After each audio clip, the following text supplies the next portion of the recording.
I think it should still stay. I do agree that it is murder. Why do you think it should still stay though? I feel like for extreme cases, Like what? Like what would be an extreme case? like rape. Wait, can I ask you something? Are you a Christian? A cross? Yeah. Okay, so do you know the verse about not showing like partiality? Like, would you say that would be showing partiality to say like murder is okay for one person but not another person?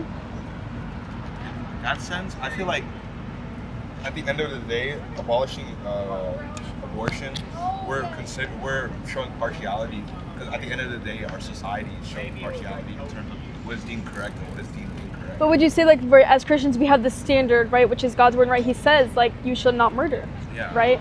So like that's where we would say, right, as Christians, right, we would believe, right, and like God is one that gives us life, and so in order to say that we're not going to murder, that would include the life in the womb, right? And I understand there's the cases of rape, there's suffering, there's these things that are very evil, and like I can tell you from personal experience, right, just because there's a lot of sexual violence in my family, and I can tell you that it doesn't justify someone continuing to do evil things, right? There's a lot of people that's a very generational thing in my family. So one person was abused and they use that to justify the abuse of another person or the hurting of another person, right? Where I would say just because someone's been hurt or raped, it's an evil thing, but it shouldn't justify us being able to take a life.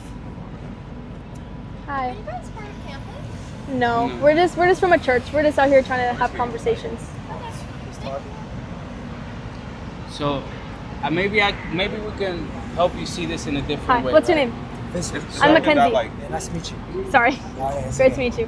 The thing is, like, because like you say showing partiality, like if someone was like, sexually like a baby or something, you're saying that baby has the right to live. I believe with that as well. Yeah. That also at the same time, like this is like we're judging someone for the fact that they're choosing to get rid of something. So that's where I would say, right, if we believe that it's murder, that's where I say we should have a hard line, right? Like I would say, like someone can't just come and murder me, right? I can't just go and kill someone else. Like that's against our law, but also it's against God's law, right? It's against how we're supposed to live as people at His creation. And I think, right, having the standard of we cannot murder, that's why I would say abortion needs to be abolished. And as Christians, that's something that I feel like we should advocate for because, right, we are made in the image of God. Every life has value, right? Like there's purpose, there's worth, and so for one person to say because it's an inconvenience, there's things of rape, there's terrible things that do happen, but there are options for that life to still, right? Because the baby didn't do anything, right? The baby was created, but it didn't, the baby was... Take care of the baby. Well, you can give it to foster care. I mean, my church is working to start a baby shower ministry where we can help take in children and like help women that are and like adopt. keeping the children. And like my church is willing to give a lot of funds to help